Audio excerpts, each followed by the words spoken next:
Bakit? Wala. Kinakamusta lang kita. Kala ko naman kung napano ka na, yun lang palang sasabihin mo sa akin. Hindi, imbitahin sana kita eh. Saan?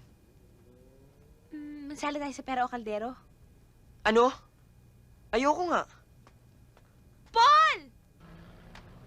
Bakit ba hanggang dito sinusundan mo kung mamaya na tayo mag-usap? Sige na, hindi kita titigilan hanggat hindi ka umuoo. Bakit ba pati ako idadamay mo? Di ikaw na lang sumali. Eh kasi nga, mas may alam ka sa akin, ano? Ano namang mapapala ko dyan? Hati tayo sa premyo. Bakit naman kita hatian? Pwede naman akong sumali kung gugustuhin ko. Ano ba to? Eh kasi ako nakaisip ng idea na sumali ka dahil may alam ka. At saka para mapakinabangan natin yung utak mo. Sige na, please. Ano na? Bahala ka na nga, dito na ako. Mama, para! Ay, Paul! Sandali lang! Paul! Ay, mama, ako muna. Ladies first.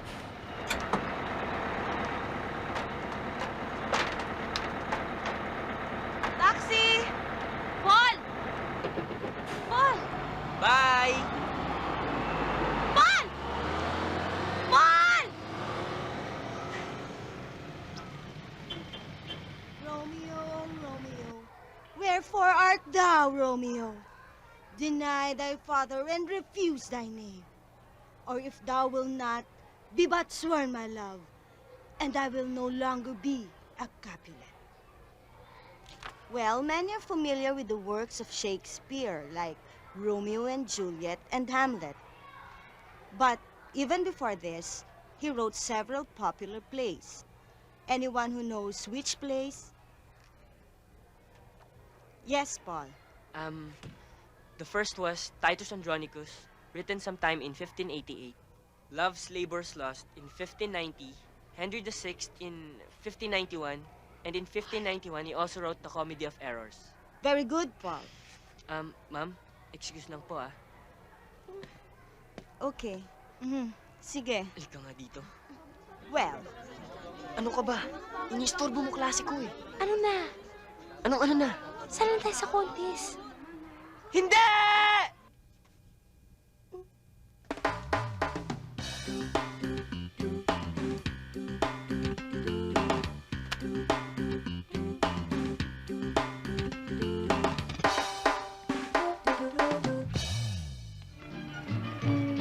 Okay! Hello? Alex? Hello, Alex? Nandyan ka pa ba? Anyway, as I was saying... Si Laura, sabi mo matapobre siya. I don't agree.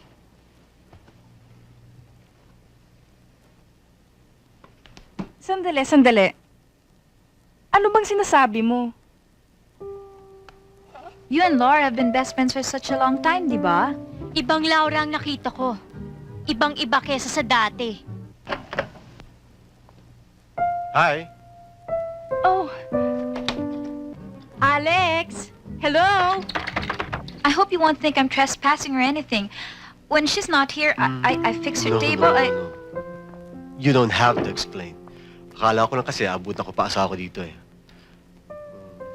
Since she's not here, would you like to go out for coffee? Kung hindi ako makaabala sa ginagawa mo. Sige.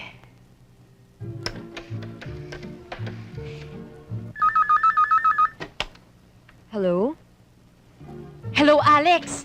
Yan talagang si Laura, matapobre yan. Anong Alex? Si Hedy ito. Hedy! Anyway, yung sinabi ko kanina, yan talagang si Laura, matapobre yan. Kanina ko lang nalaman yung tunay niyang ugali. Hi! Hi. Ganun? Wala si Papang. Ronnie, easy ka lang. Kaibigan din naman natin si Laura, di ba? Yun nga palang pinatahi mo, hindi pa tapos. Alam ko. Yayayain sana kitang lumabas. Kung gusto mo. Hedy! Nandyan ka pa ba? Hedy!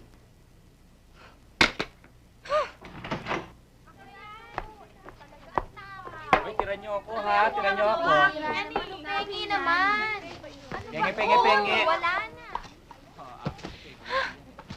Ano bang nangyayari sa mga kaibigan ko? Bakit pinagwewelgahan nila akong lahat? Hindi lahat. Sige, Sige. nandito naman ako ah.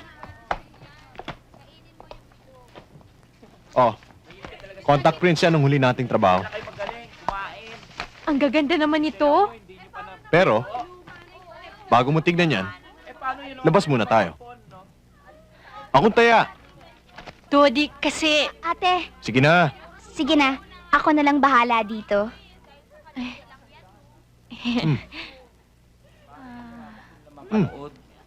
Sige na nga. Okay, great.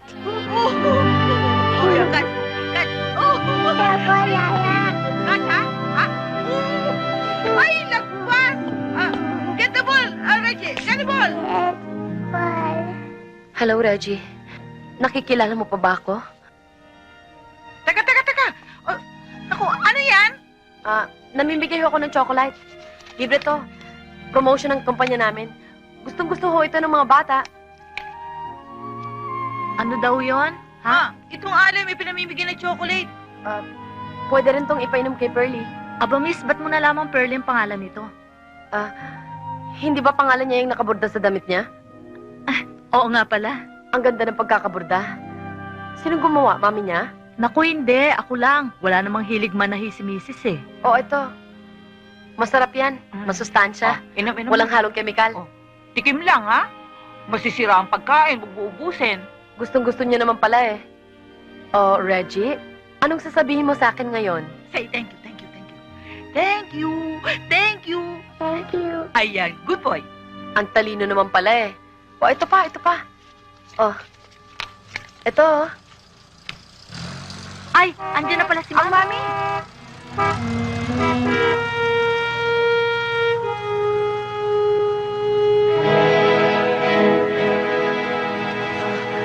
Oh, sige, ito pa oh.